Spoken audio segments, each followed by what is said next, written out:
لله وكفى والصلاة والسلام على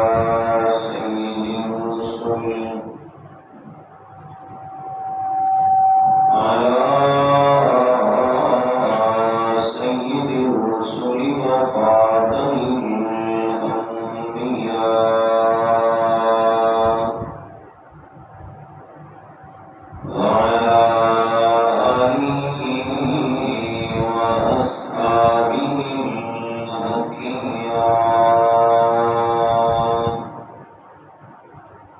الأتقياء الذين هم خلاصة العالم العلماء وخير الخلائق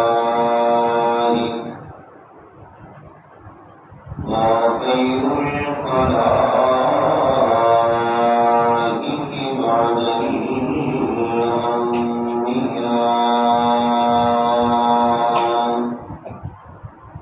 الأنبياء أما بعد فإن خير الحديث كتاب الله وخير الهدي هدي محمد صلى الله عليه وسلم وشر الأمور محدثاتها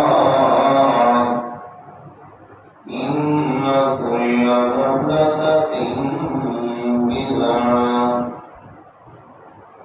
كل بدعة ضلالة وكل ضلالة في النار أعوذ بالله من الشيطان الرجيم بسم الله الرحمن الرحيم يا أيها النبي إنا أرسلناك شاهدا ومبشرا ونذيرا وداعيا إلى الله بإذنه وسراجا منيرا صدق الله العظيم اللهم صل على محمد وعلى آل محمد كما صليت على إبراهيم وعلى آل إبراهيم إنك حميد مجيد اللهم بارك على محمد وعلى آل محمد كما باركت على إبراهيم وعلى آل إبراهيم إنك حميد مجيد سبحانك لا علم لنا إلا ما علمتنا إنك أنت العليم الحكيم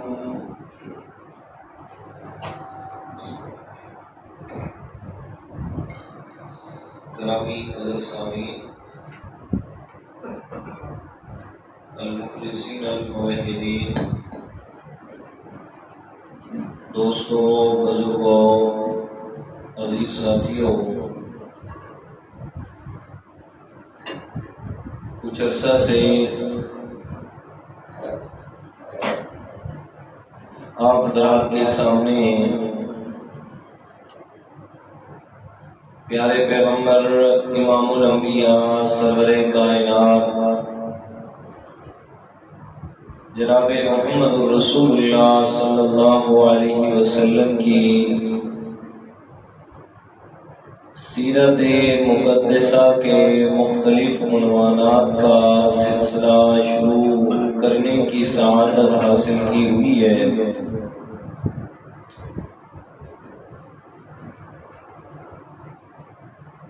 آج کے خطبہ جمعۃ المبارک میں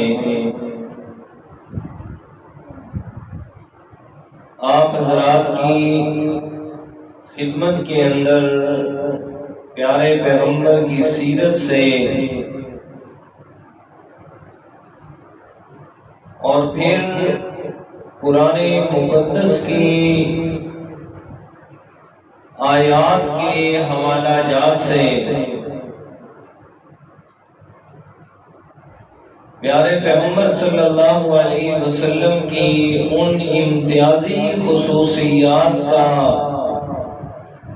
ذکر کرنا لازم سمجھتا ہوں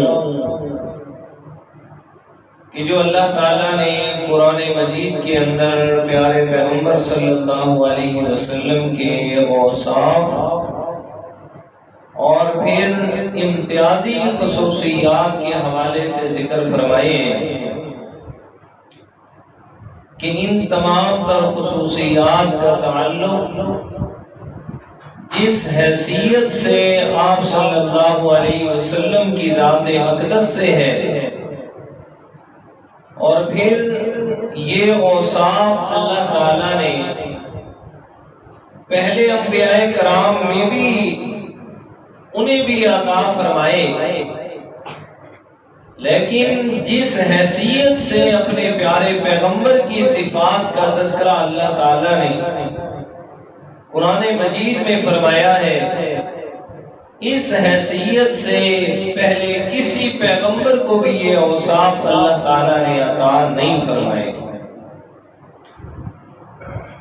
اور پھر شان اور عظمت کا اندازہ لگائیں کہ خالق کی کائنات نے خود اپنے پیارے پیغمبر کی ان آیات کریمہ میں تعریف فرمائی ہے اور اوصاف کا ذکر فرمایا ہے کہ جو اوصاف اللہ تعالیٰ نے امتیازی طور پر اپنے پیارے پیغمبر کو عطا فرمائے تھے۔ تو قرآن مجید کی آیات کریمہ سورۃ الاحزاب کی 22واں پارہ اور آیت نمبر 45 اور 46، اس میں اللہ تعالیٰ نے اپنے پیارے پیغمبر کے اوصاف ایک خاص حیثیت اور نمایاں خصوصیت کے ساتھ ذکر فرمائے۔ قرآن مجید کے الفاظ بھی دیکھیں اور پھر صفات کا تذکرہ بھی کریں۔ اعوذ باللہ من الشیطان الرجیم، بسم اللہ الرحمن الرحیم۔ یا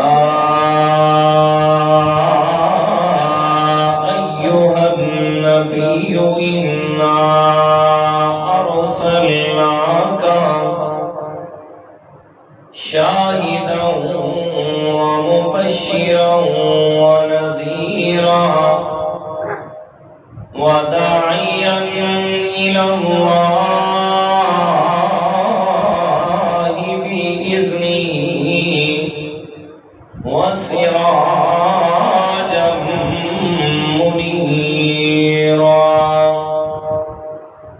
خالق کائنات نے اپنے پیارے پیغمبر صلی اللہ علیہ وسلم کو مخاطب فرمایا، فرمایا یا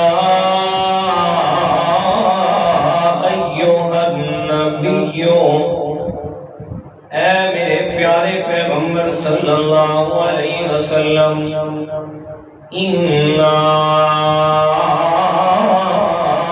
ارسلناک، بے شک ہم نے آپ کو رسول بنا کے بھیجا ہے۔ اور کون سا رسول؟ فرمایا شاہدہ،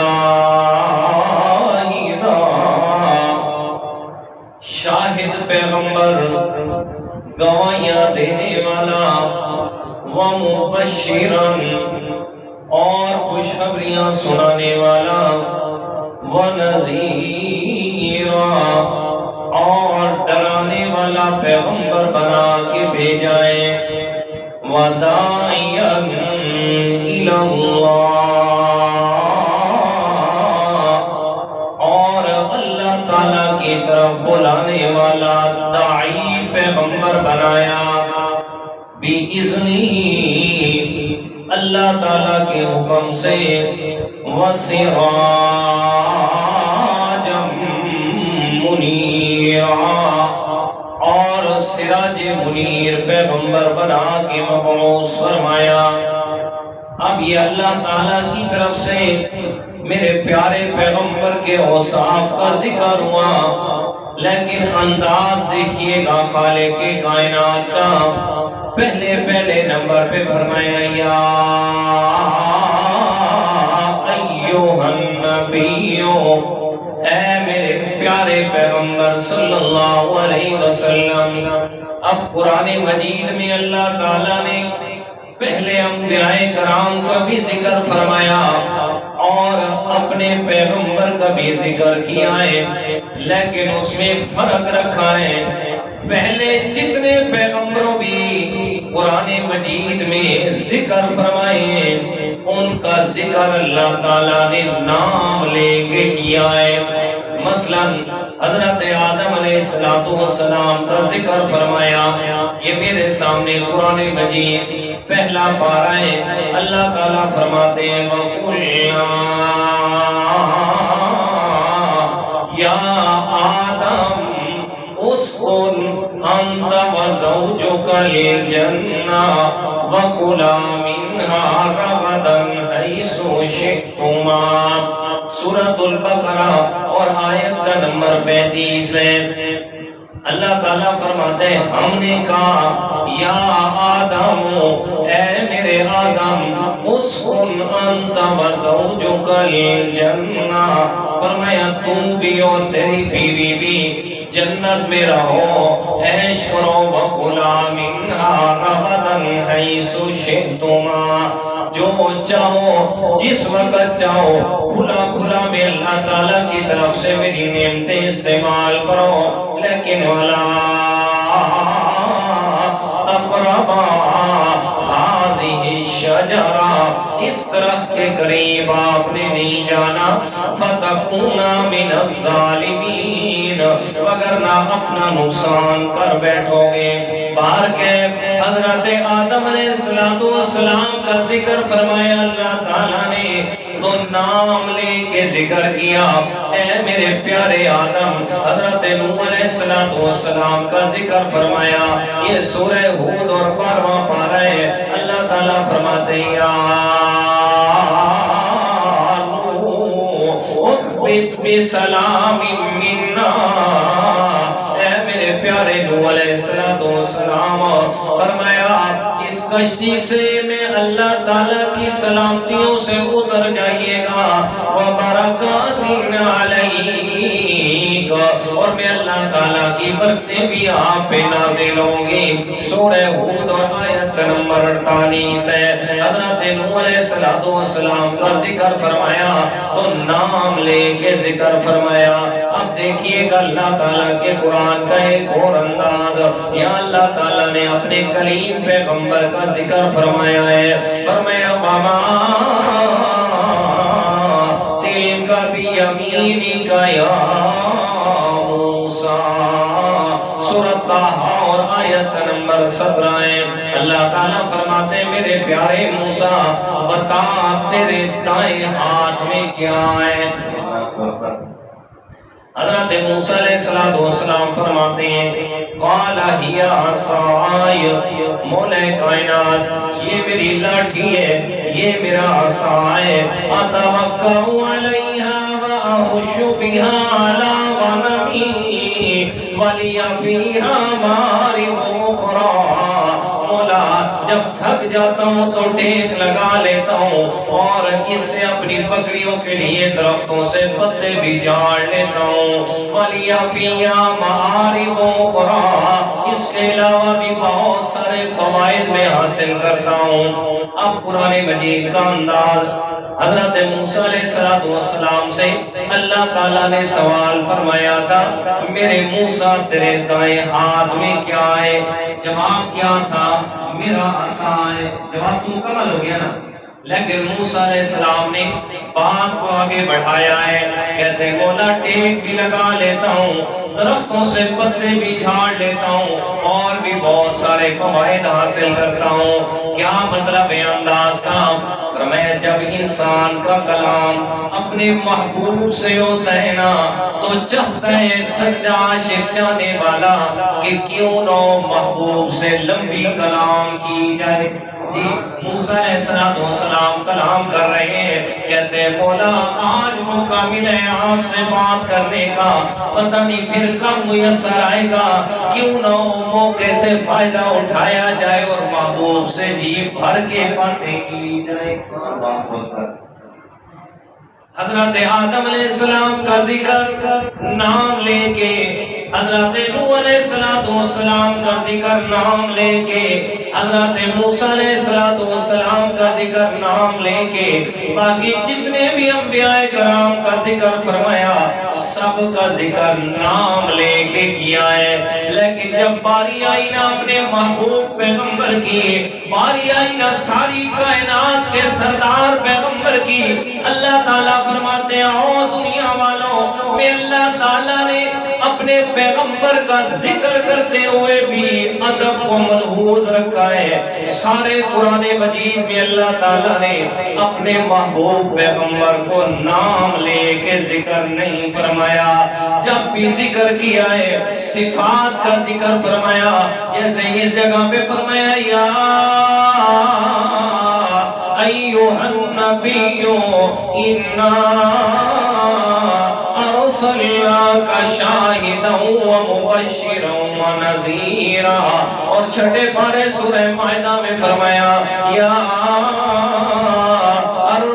ایھا الرسول بلغ ما انزل الیک من ربک وإن لم تفعل فما بلغت رسالتہ واللہ یعصمک من الناس، اور سورہ مزمل میں فرمایا یا ایھا المزمل قم اللیل الا قلیلا نصفہ او انقص منہ قلیلا او زد علیہ ورتل القرآن ترتیلا، اور سورہ مدثر میں فرمایا یا ایھا المدثر قم فانذر وربک فکبر وثیابک فطہر والرجز فاہجر ولا تمنن تستکثر ولربک فاصبر۔ پورے قرآن مجید میں اللہ تعالیٰ نے اپنے پیارے پیغمبر کا جب بھی ذکر فرمایا تو صفات کا ذکر کیا ہے، اپنے پیارے پیغمبر کا ادب سکھایا دنیا والوں کو اور کائنات کے لوگوں، میں اللہ تعالیٰ ساری کائنات سے بڑا ہوں لیکن پھر بھی میں اپنے پیغمبر کا ادب کرتا ہوں۔ قرآن مجید میں میں نے اپنے پیغمبر کو نام لے کے نہیں ذکر فرمایا، جب بھی ذکر کیے تو صفات کا ذکر کیا ہے، جب میں ساری کائنات سے بڑا ہوں کہ اپنے پیغمبر کا ادب کرتا ہوں۔ اور دنیا والوں تم کون ہوتے ہو میرے پیغمبر کو نام لے کے پکارنے والے؟ جی ادب کیا ہے؟ اب حقیقت تو یہ ہے نا کہ اگر والد اپنے بیٹے کو نام لے کے بلا لے تو اس میں کوئی بے ادبی نہیں ہے۔ اگر اس کے برعکس بیٹا اپنے والد کو نام لے کے بلائے تو سارے لوگ کیا کہیں گے بڑا بے ادب ہے یار، اپنے والد کو نام لے کے پکار رہا ہے۔ جی تو حالانکہ حقیقت تو یہ ہے کہ بڑا چھوٹے کو نام لے کے بلا سکتا ہے، چھوٹا بڑے کو نام لے کے نہیں بلا سکتا، تو اللہ تعالیٰ تو ساری کائنات سے بڑے۔ اللہ تعالیٰ فرماتے ہیں جب میں ساری کائنات سے بڑا ہو کے اپنے پیغمبر کو نام لے کے نہیں بلاتا، اور دنیا والوں تمہاری کیا حیثیت ہے؟ جی تمہاری کیا حیثیت ہے کہ تم میرے پیغمبر کو نام لے کے بلاؤ؟ اچھا جو نام لے کے بلاتے ہیں نا ان کا بھی ذکر فرما دیا. یہ دیکھیے گا قرآن مجید کا انداز. یہ میرے سامنے سورہ حجرات ہے اور سورہ حجرات کی آیت نمبر 2 ہے اور 26واں پارہ ہے. اللہ تعالیٰ فرماتے ہیں یا ایھا الذین آمنوا لا ترفعوا اصواتکم فوق صوت النبی ولا تجهروا له بالقول كجهر بعضكم لبعض ان تحبط اعمالكم وانتم لا تشعرون. یا اللہ تعالیٰ نے سورہ حجرات میں اپنے پیغمبر کا ادب سکھایا ہے اور سورۃ النور کا بھی ایک انداز دیکھ لے. اللہ تعالیٰ نے فرمایا لا تجعلوا دعاء الرسول كدعاء بعضكم لبعض. فرمایا دنیا والوں جیسے ایک دوسرے کو نام لے کے بلاتے ہو میرے پیغمبر کو ایسے نام لے کے نہیں بلانا. ادب سکھایا نا. لا تجعلوا دعاء الرسول بینکم کدعاء بعضکم بعضا. فرمایا جیسے ایک دوسرے کو نام لے کے بلا رہے ہوتے ہو او اکرم اسلم ہارون فلانا ادارہ. فرمایا ایسے میرے پیغمبر کو نام لے کے نہیں بلانا. اب اگر کوئی نام لے کے بلائے گا تو نقصان کیا ہونے والا ہے وہ بھی اللہ تعالیٰ نے بیان فرما دیا. وَلَا تَجْهَرُوا لَهُ بِالْقَوْلِ. فرمایا میرے پیغمبر کو نام لے کے نہیں بلانا. اگر نام لے کے بلایا تو کیا ہوگا؟ أَن تَحْبَطَ أَعْمَالُكُمْ وَأَنْتُمْ لَا تَشْعُرُونَ. فرمایا اللہ تعالیٰ نے تمہارے سارے اعمال ضائع کر دینے اور تمہیں پتہ ہی نہیں چلنا. جی ادب سکھایا نا. یہ پیغمبر کے ادب کا مقام ہے. جی خواہ ضد کی بات نہیں ہے. جی حسد ضد اور عناد کا نام دین اسلام نہیں ہے. دین اسلام خیر خواہی کا نام ہے. ایک دوسرے کو بات سمجھانے کا نام ہے. جی جب اللہ کا قرآن منع کر رہا ہے اس بات سے کہ میرے پیغمبر کا ادب یہ ہے کہ اس کو نام لے کے بلانا نہیں ہے تو آج کیا کہتے ہیں کہنے والے جی کہتے کہ ہم اس لیے ہر جگہ پہ اور ہر محفل میں اور ہر جلسے میں یا محمد کے نعرے لگاتے ہیں صلی اللہ علیہ وسلم تاکہ ان کو ہم جلاتے رہیں.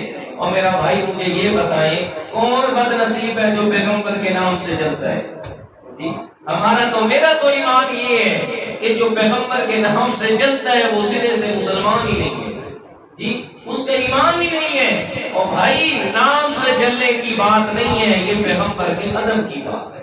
ایک اور دوسرا جو بڑا نقصان ہوگا نا وہ یہ کہ اگر پیغمبر کو نام لے کے بلائے گا تو پیغمبر کی شان میں تو کمی نہیں ہوگی بے ادبی کی وجہ سے اپنے اعمال باقی نہیں رہے گی. انتحبط اعمالکم وانتم لا تشعرون. میرے پیغمبر کے ایک صحابی تھا کہ جس کی فطرت اونچی آواز تھی. فطرت اونچی آواز تھی.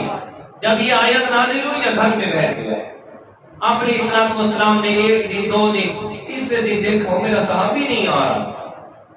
پتہ کرو یار کیوں نہیں آ رہا. جب گئے نا تو گھر میں بیٹھا بیٹھا رو رو کے بری حالت کی ہوئی ہے. کہتے میں اس لیے نہیں آتا پیغمبر کی محفل میں کہ میری آواز اتفاقی طور پہ اونچی ہے. جی یہ نہ ہو کہ پیغمبر کی بے ادبی ہو جائے اور میرا ایمان ہی ضائع اور اعمال بھی ضائع ہو جائے. تو آپ علیہ الصلوۃ والسلام نے بلوایا تسلی دی. اور میں یہاں یہ مراد نہیں ہے اس سے یہ مراد ہے کہ جو جان بوجھ کے بے ادبی کرتے ہیں اور نام لے کے بلاتے ہیں. اور میں یہ ان کا حکم ہے. ہاں اب سبق پہ واپس آ رہے ہیں. تو کیا سمجھ آئی کہ پیغمبر کو نام لے کے بلانا نہیں. کیوں؟ یہ ادب کس نے سکھایا ہے اور کس نے سکھایا ہے؟ اب بولو تو صحیح. جی یہ ادب کس نے سکھایا ہے؟ اللہ تعالیٰ نے کہ میرے پیغمبر کا خبردار نام نہیں لینا. جی اور صحابہ کرام بھی پھر آتے نا تو کیا فرماتے تھے جب بھی آتے فدا کا ابی و امی یا رسول اللہ. جی میرا ماں کیوں تیرے دے قربان ہوئے اللہ کا پیغمبر میری طرف بھی توجہ کرو. جی کبھی یہ نہیں فرمایا یا محمد میری طرف توجہ ایسا نہیں. اچھا سبق پہ آ جائے. فرمایا یا ایھا النبی، اے میرے پیارے پیغمبر صلی اللہ علیہ وسلم، انا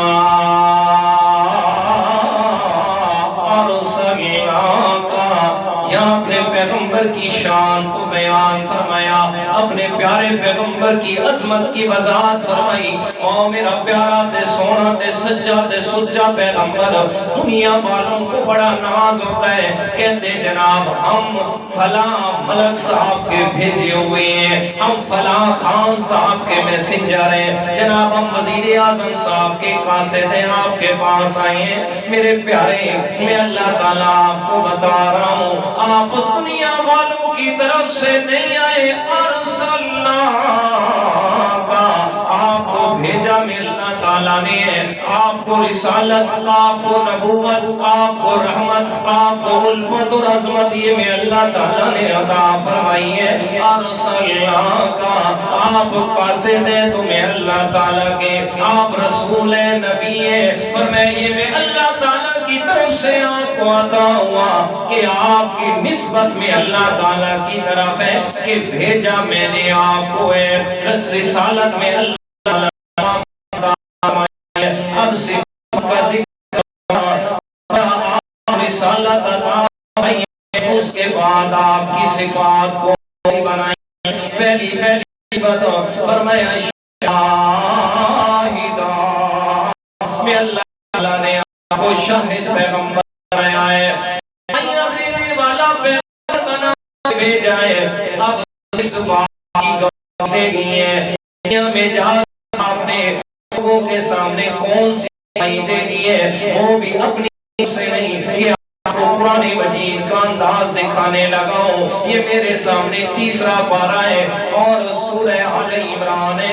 اس جگہ پہ اللہ تعالیٰ نے ذکر فرمایا کہ میرے پیارے پیغمبر کس چیز کی گواہی دینی ہے، فرمایا شہد اللہ انہ لا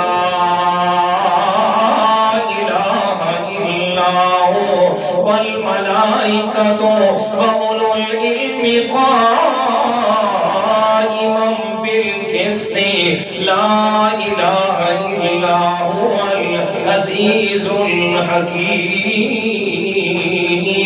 سورہ آل عمران اور آیت کا نمبر 18 ہے، تیسرا پارہ ہے۔ اللہ تعالیٰ فرماتے ہیں میرے پیغمبر آپ نے جا کے گواہی دینی ہے اس مسئلے کی کہ جس کی گواہی سب سے پہلے میں اللہ نے آپ دی ہے، جس کی گواہی میں اللہ تعالیٰ نے آپ دی ہے، اسی کی گواہی کے لیے میں اللہ تعالیٰ نے آپ کو منتخب فرمایا ہے۔ اور وہ کون سی بات ہے؟ فرمایا لا الہ الا ہو، کہ دنیا کائنات میں میرے اللہ کے علاوہ کوئی بھی عبادت کے لائق نہیں ہے، میرے اللہ تعالیٰ کے علاوہ کوئی بھی دنیا میں ایسا نہیں ہے، فرمائے کہ جس کی عبادت کی جائے، جس کو اپنی عبادت کے لائق سمجھا جائے۔ اور یہ گواہی سب سے پہلے میرے اللہ نے خود دی ہے، پھر فرشتوں نے دی ہے، پھر سارے انبیاء کرام نے دی ہے، پھر اہل علم بھی اسی بات کی گواہی دیتے ہیں کہ کائنات میں کوئی بھی میرے اللہ جیسا نہیں ہے۔ فرمایا میرے پیارے پیغمبر آپ نے جا کے شاہداً اس بات کی گواہی دینی ہے، اس بات کو دنیا میں عام کرنا ہے۔ کیا مطلب؟ فرمایا میرے پیغمبر یہ میں اللہ تعالیٰ نے آپ کو شاہد جو بنا کے بھیجا، اور جس معاشرے میں میرے پیارے پیغمبر تشریف لے آئے، فرمایا وہاں لوگ اپنے جھوٹے خداؤں کی، فرمایا اپنے آبا و اجداد کی عزت کی گواہیاں دینے والے تھے، لیکن میرے اللہ کی بات کرنے والا کوئی نہیں تھا۔ اللہ فرماتے میرے پیارے پیغمبر آپ جائیں دنیا میں جا کے آپ میری گواہیاں دے، میں اللہ تعالیٰ تیری صفائیاں دوں گا۔ فرمایا دنیا میں آپ میری گواہیاں دے، میرے پیارے پیغمبر پھر گواہی دینا کیا فرمایا؟ اشہد اللہ الہ الا اللہ وحدہ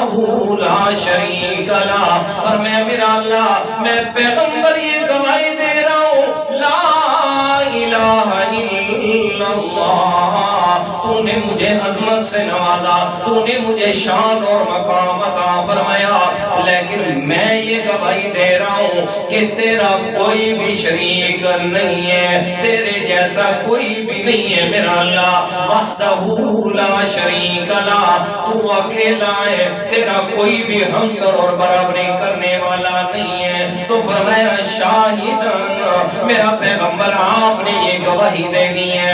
اگلی صفت فرمائی، فرمایا وَمُبَشِّرًا وَنَذِيرًا، میرا پیغمبر آپ نے خوشخبریاں سنانی ہے دنیا والوں کو، وَنَذِيرًا، اور آپ نے دنیا والوں کو ڈرانا بھی ہے۔ اب خوشخبری کسے سنانی ہے اور ڈرانا کسے ہے، اس بارے میں بھی قرآن مجید کی آیات سنیے گا۔ خوشخبریاں سنانے میں مختلف آیات آئیں، کسی جگہ پہ آئی فرمایا وَبَشِّرِ الْمُؤْمِنِينَ، میرے پیغمبر آپ اہل ایمان کو خوشخبریاں سنا دیں، اور دوسرے پارے میں آیا وَبَشِّرِ الصَّابِرِينَ، میرے پیغمبر آپ صبر کرنے والوں کو خوشخبریاں سنائیں، اور پہلے پارے میں بڑی وضاحت سے اللہ تعالیٰ نے فرما دیا کہ آپ نے کسے خوشخبریاں سنانی ہے، فرمایا وَبَشِّرِ الَّذِينَ آمَنُوا وَعَمِلُوا الصَّالِحَاتِ، اور میں انہیں خوشخبریاں سنائیں جو تیرے اوپر ایمان بھی لے آئے، تیری سنت کے مطابق زندگی بھی گزارے۔ انہیں خوشخبری سنانی ہے کس بات کی؟ فرمایا ان لہم جنات تجری من تحتها الانہار، اور میں اہل ایمان تم میرے اوپر ایمان لے کے آئے ہو، اور میں مشکلات تو بڑی آئیں گی، لیکن اللہ تعالیٰ کی طرف سے یہ خوشخبری ہے کہ دنیا کی مشکلات ختم ہو جائیں گی۔ آگے میں اللہ تعالیٰ نے آپ کے لیے بڑے باغات تیار کر کے رکھے ہیں، بڑی نعمتیں تیار کر کے رکھی ہوئی ہیں، پر میں اہل ایمان کو یہ خوشخبری دینی ہے، پر میں یہ سنانا ہے کہ دنیا کی زندگی عارضی ہے، اس نے ختم ہو جانے، آخرت کی زندگی ختم ہونے والی ہے، پر میں دنیا کی زندگی بھی عارضی، دنیا کے مسائل بھی عارضی، آخرت کی زندگی بھی ہمیشہ کی، اور وہاں کی نعمتیں بھی ہمیشہ کی ملنے والی ہیں۔ حدیث مبارکہ بھی سنیے گا، اللہ تعالیٰ کے پیارے پیغمبر ایک دن دوپہر کا وقت ہے، اپنے گھر سے نکلے، جیسے نکلے اب دل میں خیال کیا آئے، کہتے ہیں یار بھوک بڑی لگی ہے، حضرت ابو بکر صدیق رضی اللہ تعالیٰ عنہ کے گھر جاتا ہوں، وہاں جا کے کچھ نہ کچھ تو ضرور میسر ہوگا۔ اب میرے پیارے پیغمبر گھر سے جیسے ہی نکلے ہیں، دیکھا تو سامنے حضرت ابو بکر صدیق میرے پیغمبر کی طرف آ رہا ہے۔ جی یہ بھی قسمت کی بات ہے، اپنے مقدر ہے جی، کیا اچھے چلے۔ اللہ کے پیارے پیغمبر کا حضرت ابو بکر صدیق سے کیا رشتہ تھا؟ رشتہ کیا تھا کہ میرے پیارے پیغمبر حضرت ابو بکر صدیق کے داماد تھے۔ کیا تھے؟ داماد۔ اچھا یہ رشتہ یاد رکھنا، آگے سمجھا دوں گا۔ ہاں تو میرے پیارے پیغمبر نکلے کس لیے؟ کہتے ہیں مجھے بھوک لگی ہے، چلو ابو بکر کے گھر جاتے ہیں۔ تو کیا سمجھ آئی ہو میرے پیارے دوست، لڑائی جھگڑے کی تو بات ہی نہیں ہے، جو مختار کل ہو اسے بھوک، ساری کائنات کا اختیار جس کے اپنے ہاتھ میں ہو، تو اسے کیا ضرورت ہے بھوکا رہنے کی؟ بھائی اسے کیا ضرورت ہے؟ اپنے جو ہاتھ میں ساری کائنات کا نظام ہے، جس کو حکم دیتے سب کچھ سامنے آ جاتا، اور میں ایسا کچھ بھی نہیں تھا جی۔ یہ جو ہمارے ذات یہ بھوک کا لگ جانا اور میرے پیغمبر کا سو جانا، آخری صلاۃ والسلام کا کوئی کام کرنا اور پھر اس میں بھول جانا، جیسے کہ وہ نماز کی حدیث پاک کے سناتا رہتا ہوں، 4 رکعتیں تھی اور 2 رکعتوں پہ سلام کر دیا، تو وہاں کیا سمجھایا سب کچھ؟ کیوں کائنات والو، اگر میں پیغمبر عالم الغیب ہوتا تو مجھے بھولنے کی ضرورت نہیں تھی، اس لیے کہ جو عالم الغیب ہو وہ کبھی بھولا نہیں کرتا۔ حضرت ابو بکر صدیق آ رہے ہیں، میرے پیغمبر نے پوچھا ابو بکر کدھر آ رہا ہے؟ کہتے یا رسول اللہ آپ کے کاشان نبوت پہ آ رہا ہوں۔ کیوں آ رہا ہے؟ کہتے بھوک بڑی لگی ہے، دل میں خیال آیا گھر میں کوئی چیز نہیں ہے، اللہ تعالیٰ کے پیارے پیغمبر کے گھر جاتے ہیں کچھ نہ کچھ تو وہاں ضرور میسر ہوگا۔ میرے پیارے پیغمبر نے فرمایا ابو بکر کعبہ کے رب کی قسم ہے مجھے بھی گھر سے بھوک نے نکالا ہے، اور دل میں خیال تھا چلو ابو بکر کے پاس جاتے ہیں کچھ تو میسر ہوگا۔ ابھی یہی باتیں کر کے آپس میں مشورہ کرتے ہیں چلو یار عمر کے گھر جاتے ہیں، حضرت عمر فاروق رضی اللہ تعالیٰ عنہ ان کے گھر جاتے ہیں وہاں کچھ میسر ہوگا۔ ابھی باتیں کر رہے تھے کہ سامنے حضرت عمر فاروق آ رہی ہے، میرے پیارے پیغمبر کی طرف آئے، آپ نے پوچھا عمر خیریت تو ہے کہاں رہا ہے؟ کہتے یا رسول اللہ مجھے بھی بڑی بھوک لگی تھی، دل میں خیال آیا چلو چلتے اللہ کے پیارے پیغمبر کے پاس کچھ نہ کچھ تو کھانے کو میسر ہوگا۔ اللہ کے پیغمبر فرماتے ہیں میرے پیارے عمر ہم اس لیے کھڑے اور آپ کی طرف آنے کا ارادہ فرما رہے تھے، آپ نے فرمایا چلو یار کافی دن ہو گئے، اور میرا ایک انصاری صحابی ہے حضرت سعد رضی اللہ تعالیٰ عنہ ہر وقت کہتا رہتا ہے یا رسول اللہ کبھی غریبوں کے پاس بھی تشریف لے آئے، آ جائے نا میرے غریب خانہ میں آپ کی خدمت کروں، کھجوریں بھی پیش کروں گا، ٹھنڈا پانی بھی پیش کروں گا۔ چلو آج جاتے ہیں، حضرت سعد کی خواہش بھی پوری ہو جائے گی اور ہمیں بھی بھوک لگی ہے، چلو وہاں جا کے کچھ کھانا میسر ہوگا۔ اب میرے پیارے پیغمبر چل رہے ہیں، دائیں طرف میرے پیغمبر کے حضرت ابو بکر ہے، بائیں طرف حضرت عمر فاروق رضی اللہ تعالیٰ عنہ ہے۔ میرے پیارے پیغمبر نے دونوں کے کندھوں کے اوپر ایسے ہاتھ رکھے ہوئے ہیں، فرمایا یہ ہاتھ رکھے میرے پیغمبر، اور ان دونوں سے میرے پیغمبر کا رشتہ کیا ہے؟ حضرت ابو بکر کی بیٹی بھی اللہ کے پیغمبر کے نکاح میں، اور حضرت عمر کی بیٹی بھی میرے پیغمبر کے نکاح میں، اللہ کے پیغمبر داماد ہیں، یہ دونوں سسر ہیں۔ اور آج تو بھلا کوئی داماد محبت میں سسر کے ساتھ ایسا کر تو دیکھے، جی کر تو دیکھے نا، لیکن محبت کتنی میرے پیارے پیغمبر کی۔ اصل بات آگے آ رہی ہے، میرے پیارے پیغمبر نے ان کو ایسے اپنے ہاتھ کے نیچے رکھا ہے، ان کے کندھوں پہ اپنا دست مبارک رکھ کے دونوں کو اپنے سینے سے لگا کے ایسے دبایا نا، دبا کے چھوڑا ہے۔ حضرت ابو بکر اور حضرت عمر کہتے ہیں یا رسول اللہ یہ جو آپ نے سینے سے لگایا نا ہماری بھوک تو ختم ہو گئی، اور میں اتنی محبت اتنا پیار میرے پیغمبر کا، اور میں یہ جو آپ نے ہمیں سینے سے لگایا ہماری بھوک تو ختم ہو گئی ہے۔ اللہ تعالیٰ کے پیارے پیغمبر نے دوبارہ دونوں کے کندھوں پہ ہاتھ رکھ کے سینے سے لگا کے فرمایا ہاکذا نبعث یوم القیامہ، اور میرے پیارے دوستوں قیامت کے دن ہم اسی طرح اللہ کے سامنے پیش ہوں گے، ایک طرف ابو بکر ایک طرف عمر ہوگا، اور میں اسی طرح میں آپ کے کندھوں پہ ہاتھ رکھ کے اللہ کے سامنے پیش ہوں گا۔ یہ کیا سنائی؟ خوشخبری سنائی، یہ خوشی فرمائے یہ بشیر و مبشرا، آپ کو میں اللہ تعالیٰ نے مبشر بنا کے بھیجا ہے، خوشخبریاں سنانے والا بنا کے بھیجا۔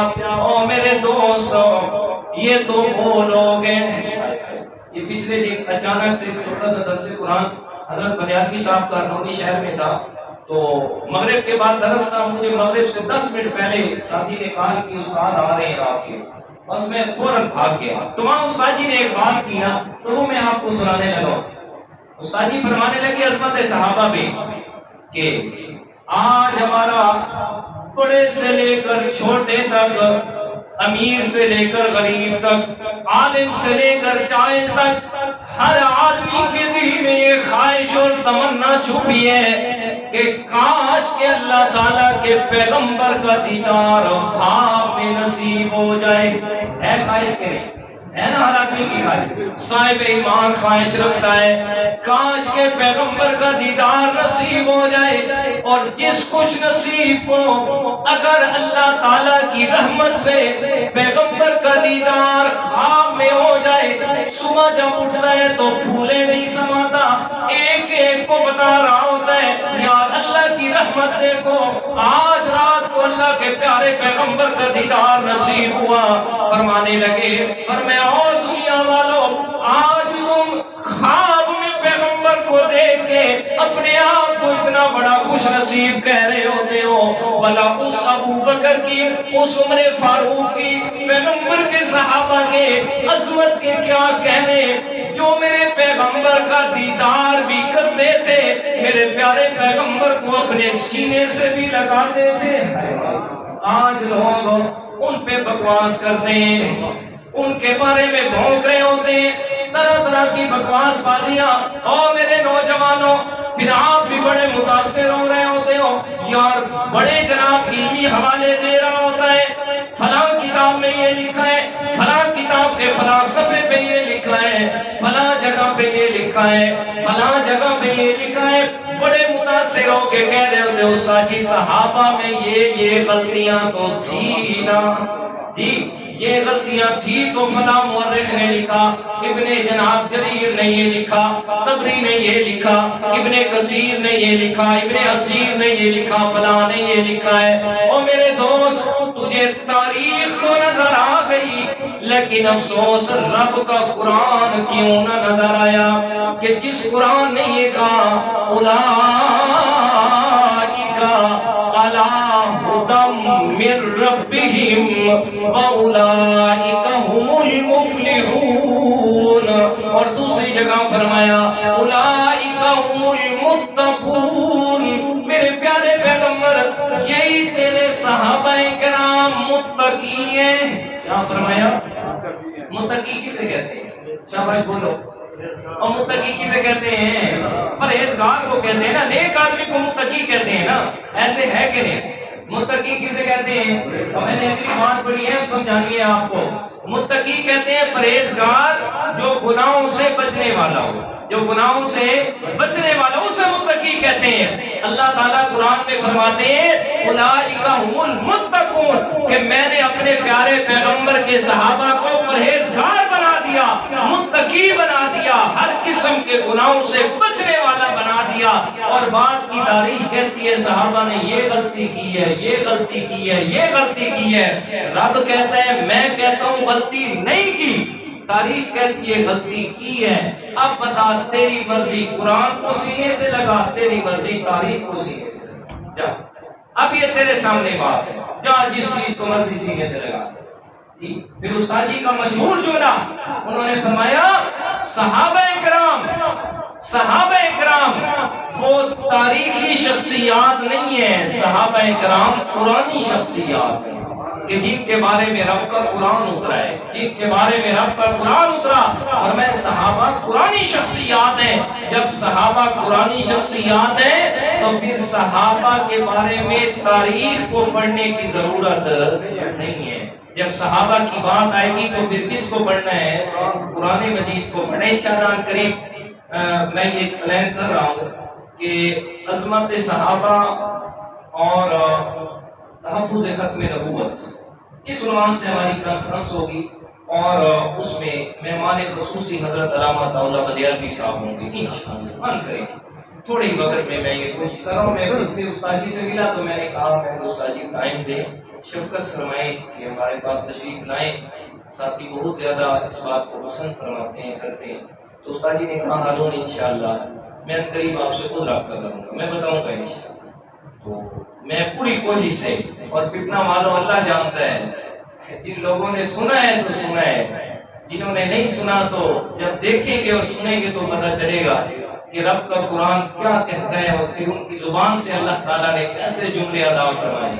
حیران ہو جاتا ہے انسان کہ یہ کہاں سے جملے رب کی طرف سے عطا ہو رہے ہیں۔ اچھا واپس آ جائیں۔ وَمُبَشِّرًا، میرا پیغمبر ہم نے آپ کو خوشخبریاں سنانے والا بنا کے مبعوث فرمایا، اور میں خوشخبریاں سنائی نا۔ ایک محفل میں بیٹھے اعلان فرمایا ابو بکر فی الجنہ، عمر فی الجنہ، عثمان فی الجنہ، علی فی الجنہ، عشرہ مبشرہ ایک ایک کا نام لے کے فرمایا او میرے صحابہ آپ کو اللہ تعالیٰ کی طرف سے جنت کا ٹکٹ مل گیا، جی جنت کا ٹکٹ مل گیا۔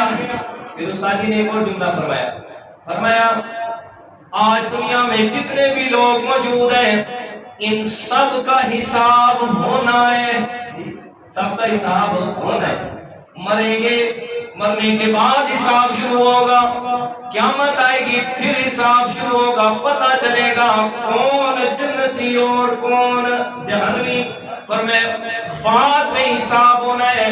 فرمایا دنیا میں جتنے بھی موجود ہیں سب کا حساب ابھی باقی ہے، لیکن صحابہ کرام کا حساب اللہ نے پہلے سے کر دیا اور اعلان فرما دیا اعد لهم جنات تجری تحتها الانہار۔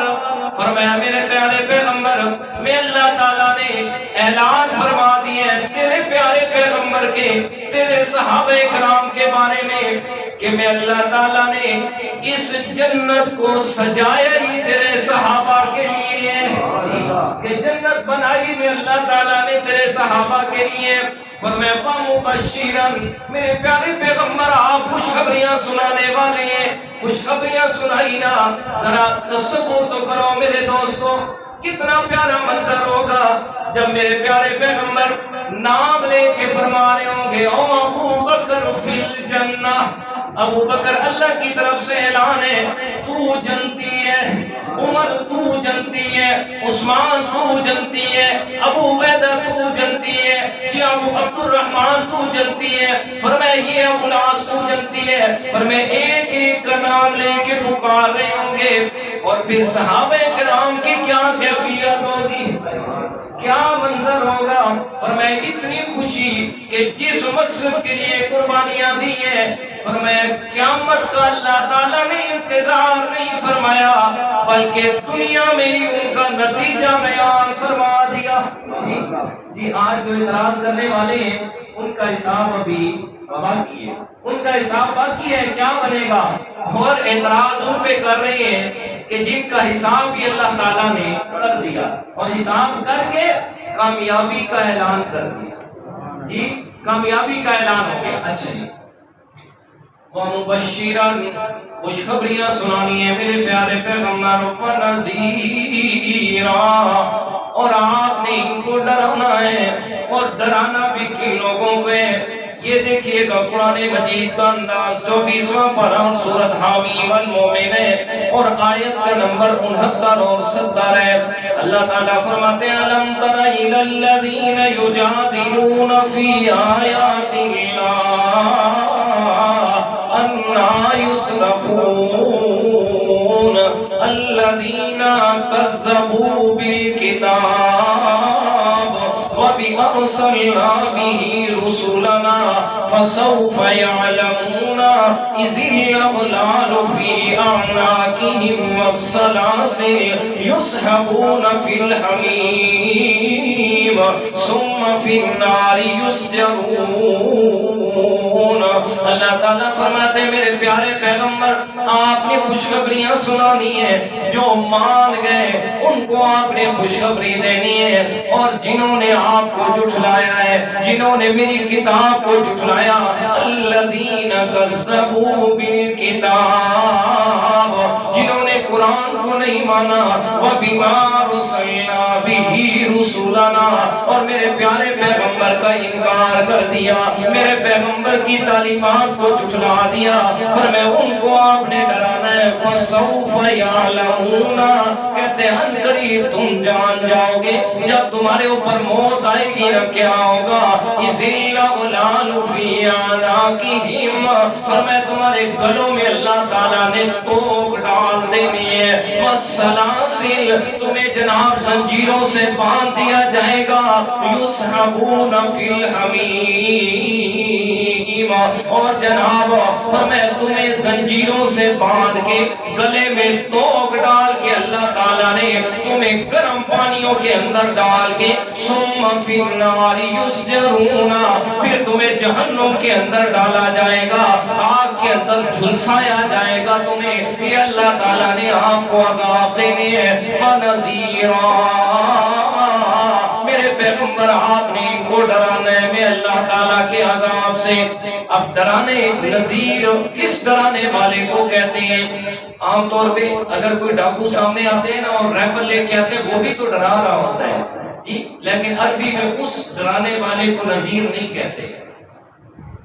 ایک ڈاکو جو ڈرا رہا ہے اور مال لے رہا ہے، فرمایا وہ بھی ڈرانے والا ہے، اور اس کے ساتھ ایک معصوم بچہ ہے، فرمایا جو آہستہ آہستہ چلتا ہوا جا رہا ہے، سامنے معصوم بچے کو ایک انگارہ پڑا ہوا نظر آیا، اور انتہائی خوبصورت انگارہ، بچے کو کیا پتہ ہے انگارہ ہے یا پھول ہے، بچہ جیسے ہی ہاتھ رکھنے لگتا ہے، ماں دیکھتی ہے، دوڑ کے آتی ہے، بچے کو اٹھا لیتی ہے، بچاتی ہے، اور ماں بچے کو ڈراتی ہے، بیٹا اس کے قریب نہ جانا، آپ کا ہاتھ جل جائے گا۔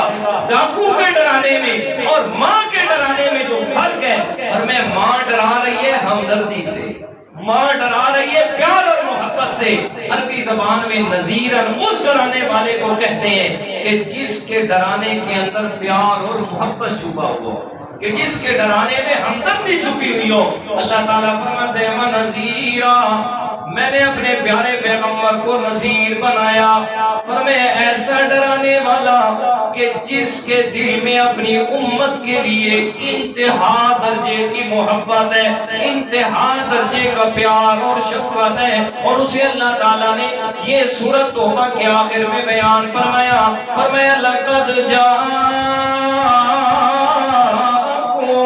رسول من انفسکم عزیز علیہ ما عنتم حریص علیکم بالمؤمنین رؤوف الرحیم۔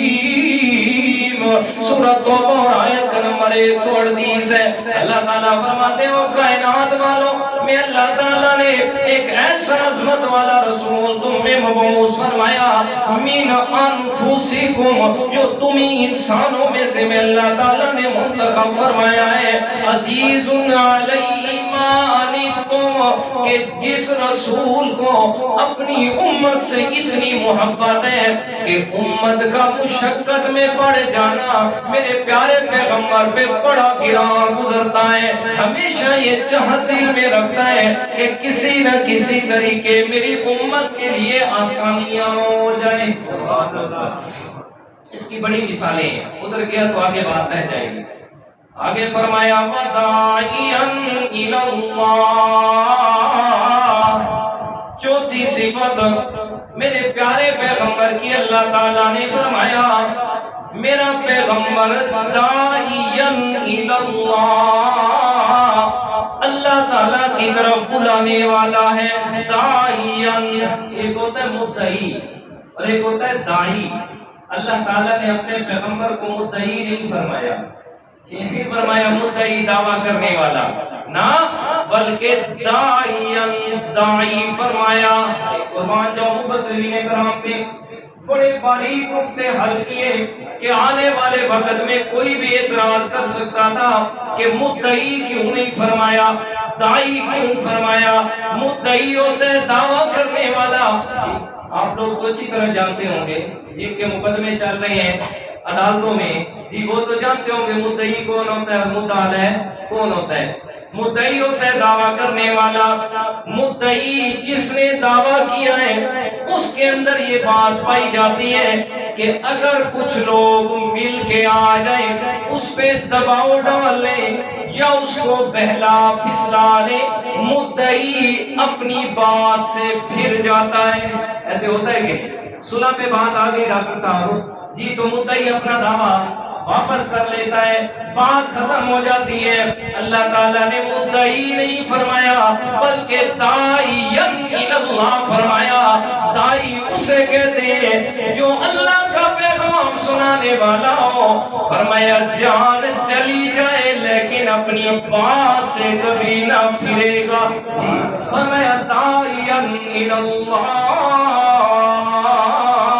اللہ تعالیٰ نے اپنے پیغمبر کو داعی بنا کے بھیجا ہے۔ پھر دیکھیے گا نا میرے پیغمبر کی سیرت کو، کون سا مشکل وقت ہے جو میرے پیارے پیغمبر نے نہیں گزارا۔ مکہ والوں کی طرف سے کتنے سخت فیصلے آئے، پھر میں آ گیا میرے پیغمبر کا چچا ابو طالب آ کے کہتے ہیں میرا بھتیجا، یہ سارے مکہ کے چودھری آئے ہوئے ہیں اور کہتے ہیں صرف ایک بات اپنے بھتیجے سے منوا لے، یہ جو صبح سے لے کر شام تک، شام سے لے کر صبح تک، دن ہے یا رات ہے، صبح ہے یا شام ہے، خلوت ہے یا جلوت ہے، ایک آدمی ہو یا ہجوم ہو، ہر جگہ پہ اس کی ایک ہی بات ہے، اور دنیا والوں قولوا لا الہ الا اللہ، ایک ہی بات کہہ رہا ہے، بار بار ہمیں اسی بات کا پیغام دے رہا ہے۔ اسے کہو نا اس میں تو تھوڑی سی نرمی کر لے، تھوڑا سا تو اس کے اندر ہمارا لحاظ بھی رکھ لینا۔ فرمایا اور ساتھ میں کہا اگر اسے مکہ کی سرداری چاہیے ہم سرداری دینے کے لیے تیار ہیں، اگر یہ چاہتا ہے مال و دولت اور سونے اور چاندی کے انبار لگا دیتے ہیں، اور اگر یہ چاہتا ہے نا کسی خوبصورت لڑکی سے شادی کرنا، یہ ہاتھ رکھے ہم اس سے اس کا نکاح کروانے کے لیے بھی تیار ہیں، اور میں سارے کام کرنے کے لیے تیار ہے، بس یہ ایک کام کر لے، اس مسئلے میں تھوڑی سی نرمی لا دے تاکہ ہمارے خداؤں کا کچھ نہ کچھ تو بھرم رہ جائے۔ میرے پیارے پیغمبر نے بڑی ہمدردی اور پیار محبت سے اپنے چچا سے فرمایا میرا چچا ابو طالب میں تیرا بڑا احترام اور قدر کرتا ہوں، فرمایا لیکن اس بات کے اندر دو ٹوک فیصلے میں پیغمبر کا، اور میں یہ تو کہتے ہیں نا یہ سرداریاں، یہ مال و دولت، یہ لڑکیوں کی محبت اور میں ساتھ میں دھمکیاں بھی دیتے ہیں، اگر یہ نہیں مانے گا بات ہم اس کو قتل کر دیں گے، ہم اس کو جناب اس طریقے سے ظلم کا نشانہ بنائیں گے۔ فرمایا ان کو جو کرنا ہے کر گزرو، یہ دنیا کی چیزیں نہیں بلکہ اگر میرے ایک ہاتھ پہ سورج رکھ دو دوسرے ہاتھ پہ لا کے چاند رکھ دو، اور میں پیغمبر پھر بھی اللہ کا پیغام چھوڑنے کے لیے تیار نہیں ہوں۔ فرمایا داعیا الی اللہ، میرے پیارے پیغمبر نے ہر مشکل کے اندر لوگوں کو اللہ تعالیٰ کا پیغام سنایا ہے۔ او دنیا والوں میں پیغمبر تمہارے پاس یہ پیغام لے کے آیا ہوں، فائدہ کیا ہوگا اگر مان جاؤ؟ تطیعوا العرب والعجم، میں تم سے وعدہ کرتا ہوں میرا یہ پیغام توحید مان لو، اپنے آپ کو شرک سے بچا لو، ایک اللہ تعالیٰ وحدہ لا شریک کے ساتھ اپنا تعلق بنا لو، ہر قسم کے معبودوں کا انکار کرو اور اس بات کا اقرار کرو کہ ہماری ہر قسم کی عبادت ہو، چاہے وہ نظر و نیاز ہو، چاہے وہ زبانی عبادت ہو، چاہے وہ جسمانی عبادت ہو، ہماری ساری عبادات کے لائق کون ہے؟ اللہ تعالیٰ ہے۔ اور میں اس کا اقرار کر لے ساری کائنات ان کی خادم بن جائے گی، یہ ساری کائنات پہ حاکم بن جائیں گے۔ آج ہم بھی یہی پیغام دیتے ہیں اور ساری کائنات کے لوگوں دنیا کائنات سے شرک ختم ہو جائے، اللہ تعالیٰ کی وحدانیت عام ہو جائے، اور میں جو بھی اس کے اندر اپنا حصہ ملائے گا اللہ تعالیٰ اسے دنیا میں بھی عزتوں سے نوازے گا اور آخرت میں بھی اللہ تعالیٰ اسے عزتوں کے تاج پہنائے گا۔ وَدَاعِيًا إِلَى اللَّهِ بِإِذْنِهِ وَسِرَاجًا مُنِيرًا، اور پانچویں صفت بیان فرمائی میں اللہ تعالیٰ نے اپنے پیغمبر کو سراج منیر بنایا ہے۔ کیا بنایا؟ سراج منیرا۔ سراج کہتے ہیں سورج کو۔ آخری سپارے میں سورہ نبا میں اللہ تعالیٰ نے وہاں ذکر فرمایا سراجا وہاجا، یہ جو سورج ہے یہ وہاج ہے، اور اپنے پیارے پیغمبر کا ذکر کیا تو فرمایا سراجا منیرا، میرا پیغمبر سراج ہے لیکن منیر ہے۔ کیا ہے جی؟ منیر ہے۔ مفسرین کرام نے یہ معنی کیا، فرمایا سراجا وہاجا، سراج کے معنی کرتا ہوں اللہ تعالی سمجھ آ جائے آپ کو۔ سراجا وہاجا، وہاج اس سورج کو کہتے ہیں، وہاج وہ سورج جیڑا ساڑا نالا تے منیر او سورج جیڑا ڈھارا نالا فرمایا اللہ تعالیٰ نے میں نے اپنے پیغمبر کو وہاج نہیں بنایا منیر بنایا ہے فرمایا میرے پیغمبر کے پاس جو بھی آتا ہے فرمایا اس کو اتنی ٹھنڈ پہنچتی ہے اتنے اعلیٰ انوارات ملتے ہیں کہ میں اللہ تعالیٰ اعلان کرتا ہوں میرے پیغمبر یہ آپ کے قریب آیا ہے اس کو آپ کا نور ملا ہے اس کو آپ سے نور ہدایت میں نے دی ہے اب میں رب اعلان کر رہا ہوں اس کو میں اللہ تعالیٰ نے جہنم پر اور جہنم کو اس پر حرام کر دیا ہے یہ ہے سراج منیرہ سراج منیرہ کہ اللہ تعالیٰ نے اپنے پیغمبر کو سراج منیر بنایا ہے تو یہاں اللہ تعالیٰ نے اپنے پیارے پیغمبر کی سیرت کی ان اوصاف کو بیان فرمایا سورۃ الاحزاب 22ویں پارے کی اس جگہ پر جو انتہائی مختصر انداز میں نے آپ حضرات کے سامنے عرض کیا انشاءاللہ ابھی آگے بھی یہ پیغمبر کی سیرت پر ٹاپک چلے گا قرآن و حدیث کے حوالے سے دعا فرمائے اللہ تعالیٰ جو کچھ کہا سنا اپنی بارگاہ کے اندر قبول و منظور فرمائے وما علینا الا البلاغ